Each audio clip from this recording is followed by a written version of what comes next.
Hey everyone, Rob from the ProWresBlog here at www.prowresblog.blogspot.com. Hey, today we got kind of something different from me. We got a full pay-per-view. This time we got WWF WrestleMania 3. I decided to do this just because I've been reviewing different prime times and they've been building it up, and I thought, you know what, I might as well watch this since I've, kind of seen all the build to it. So I'm doing the review here for it.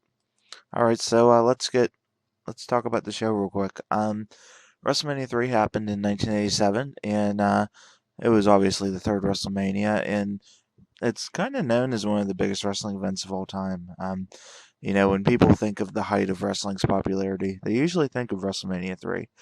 The show was headlined by the very big Andre the Giant versus Hulk Hogan match, which was really well built up, especially on prime times where Heenan could talk about the match all the time and provide different things to make it bigger. They had over 93,000 fans here, and it was really jam packed. You could just tell looking, there were a ton of people there. Yeah, we had Vince McMahon start the show and say, "Welcome to the beautiful Pontiac Silverdome, and welcome to WrestleMania 3."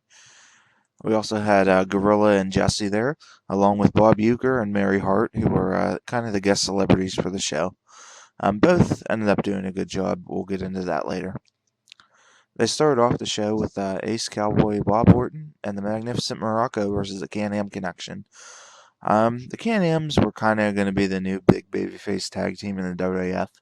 They were obviously getting a push, and, they were decent enough.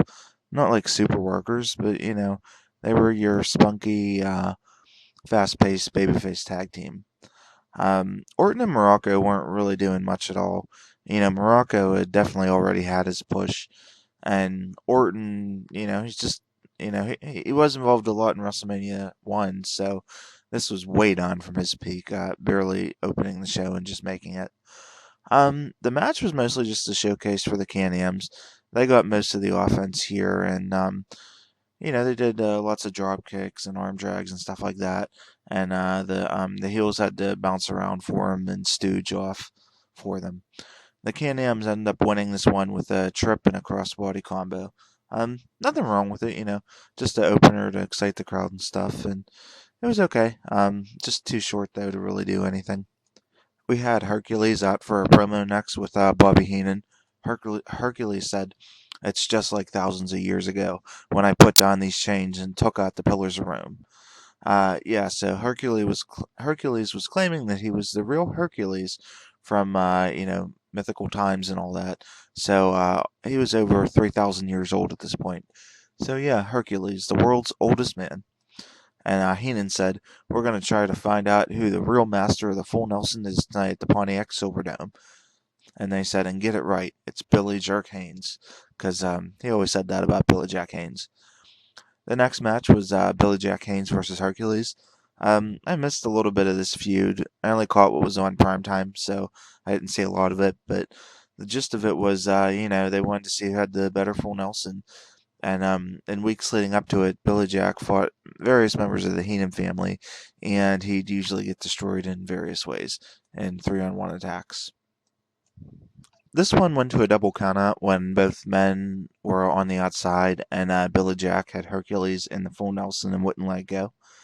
I really liked this one, to be honest. I was really surprised because I'm like, oh no, not this match. There's no way this could be good, but it was pretty decent. Um, Billy Jack got Hercules up for a gorilla press slam, which was pretty cool, and Hercules like absolutely waffled him with a nice lariat.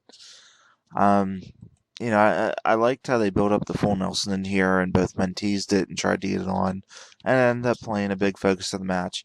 I didn't like the finish though. They went to a double count out, and it's WrestleMania. It should be a finish, but as you'll see, that's kind of a theme of this show. After the match, Hercules got the chain and waffled Billy Jack, and got him all bloody and beat him up, and him and Heenan posed and left the ring. King Kong Bundy cut a promo with Lil Tokyo and Lord Littlebrook. He pretty much promised to squash one of the midgets, and Hillbilly Jim, got on the promo next with the Haiti Kid and Little Beaver and said he was going to do whatever he could to make sure his boys were okay. Alright, so we had King Kong Bundy, Little Beaver, and Lord Littlebrook versus Hillbilly Jim, the Haiti Kid, and Little Beaver. Little Tokyo was just really funny when he was entering on the ring. He was just so excited and thrilled, and I don't know. I was just highly amused by it.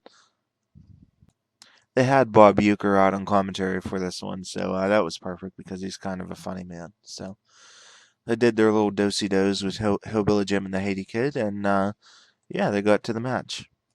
As you probably know, King Kong Bundy, I believe got DQ'd here when he dropped the big elbow bomb on Little Beaver. The match really wasn't that much. The midgets didn't do any comedy, and they didn't really do any wrestling. They just kind of hit each other, and a lot of the match, had Little Beaver teasing, King Kong Bundy and trying to get shots at him and running, and until eventually Bundy squashed him. First he dropped him with a really big slam, and then he dropped a big elbow on him, and supposedly Little Beaver actually got hurt from it. Um, Jesse made a good point where he basically said that, he didn't feel bad for Little Beaver because he teased Bundy the whole time and messed with him, and he kind of had it coming, and you would actually kind of think that with the way it happened in this match, but whatever. WWF 1980s faces, man. Welcome to the show. Um, Mary Hart wanted to interview Miss Elizabeth, and Macho Man walked in and broke that one up. Macho told her that if you want to talk, the phone number's on the back of his license plate. That was a good line. Um, they did a quick interview with Race, Heenan, and Moolah. They didn't really say much. And JYD promised to win tonight against Harley Race. All right, next up we had the Loser Must Bow, King Harley Race versus the Junkyard Dog. Uh, Euchre went away because he said he wanted to go down and chase Moolah. Race beat the JYD in a quick match with the belly to belly. JYD actually kicked out of the finish near the 3, but the ref kind of said screw it and went with it anyway. This was all the Harley Race show, as most Harley Race matches tend to be. He does big bumping everywhere, and not too much else happened, A couple of headbutts, I guess. You know, Pretty disappointing because these two probably could have went 20 minutes, and it legit would have been a main event anywhere in the country, as Gorilla would say. But what are you gonna do? Heenan was involved a lot here. He made JYD chase him, and he messed with him on the apron. And after the match, JYD bowed, and he nailed Harley Race with a chair right after, and then took his robe. Jesse, of course, was appalled by this, saying it was a huge cheap shot.